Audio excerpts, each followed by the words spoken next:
Lou drove the car very carefully. The road was windy, and it was dark. As he was headed toward a place known as Drax Castle, all the high school kids talked about it. Most wouldn't go. But Lou and his date, Judy, who's my sister, had decided to take two of their friends and head up to Drax Castle. There was a legend about Drax Castle. There had been a murder there. It had been done by an axe.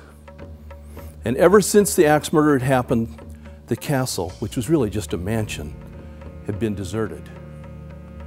But the kids liked to go up to Drax Castle on a moonlit night when the moon was just a sliver. Because as you went up the road to Drax Castle, the trees were so high on each side, hardly any moonlight would filter through. Lou was driving carefully up there because the thing was to get close, park in a field, and see if you were brave enough to walk in the dark up to the big wrought iron gate. At one point, Lou got on a straightaway. There weren't many on that road, and he pulled over and shut off the lights. And as soon as he pushed in the lever and shut off the lights, the girls,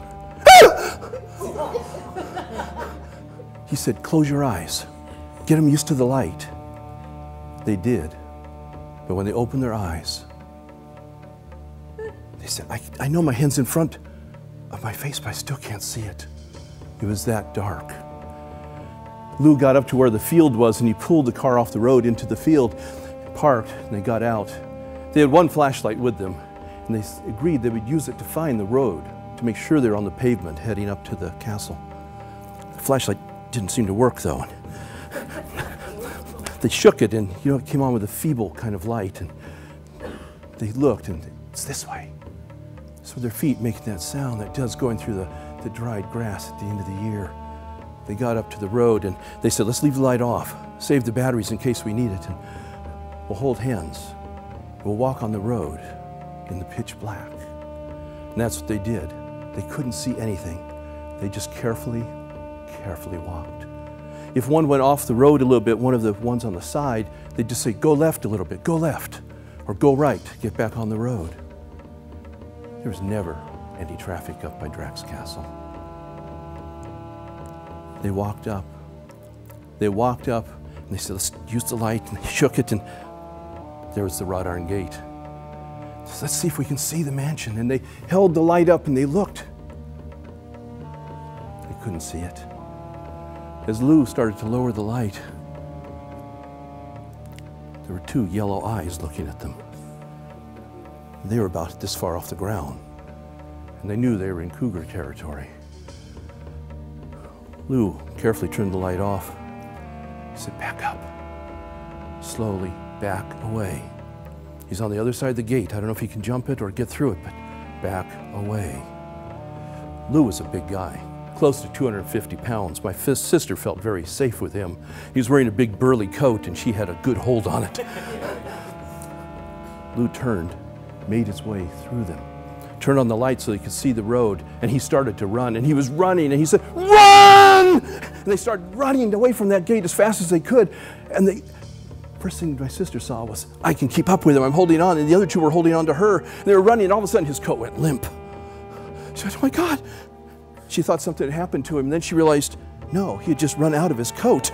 She was holding this big heavy coat. She could see him in the flashlight still running down the road ahead of him. They kept running right after Lou, and they caught up. They got down to where the car was. Lou got the doors open. They all got into the car. He said, "Start the car, Lou, start the car, get out of here." And Lou was fiddling with the key and got it in the ignition. He said, "Let's just calm down." And they all just took a breath. I said, "Oh, what was that? Could that have been a cougar? Would it really let us run away?" Oh, they all just calmed. And suddenly, the whole car just lurched. Like a foot, it moved. No one said a word. They didn't even scream. They just looked at each other. Finally, in the back seat, "Start the car!" And he started the car and got it going, and got it in gear and started driving out of that field. They pulled out of the field, got to the road.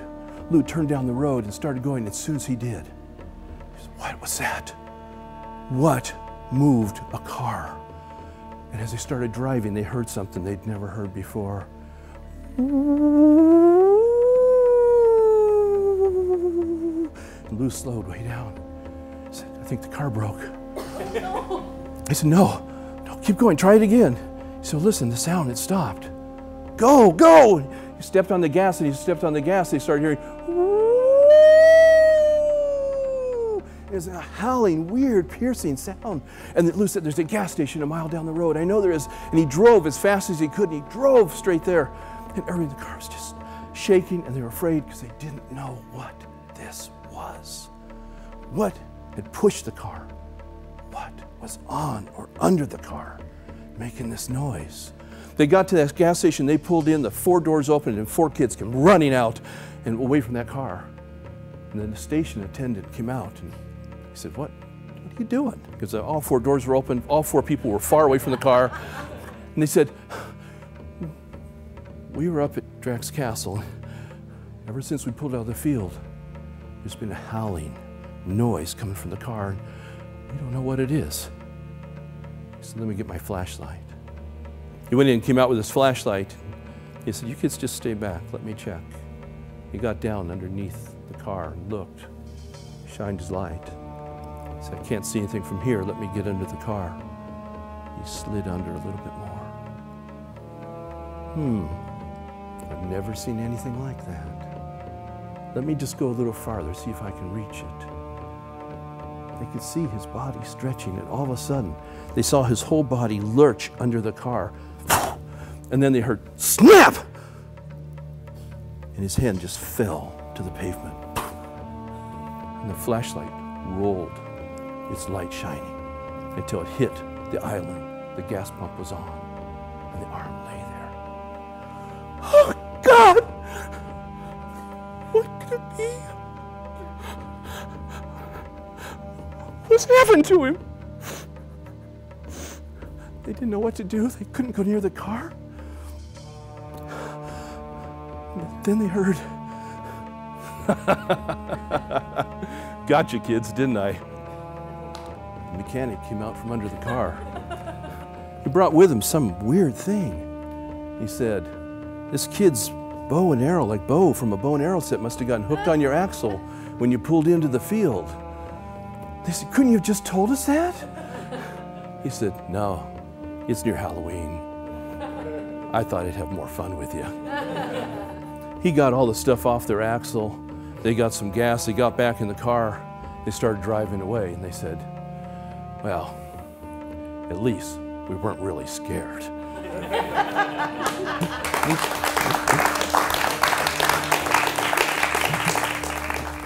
Thank you. Thank you very much.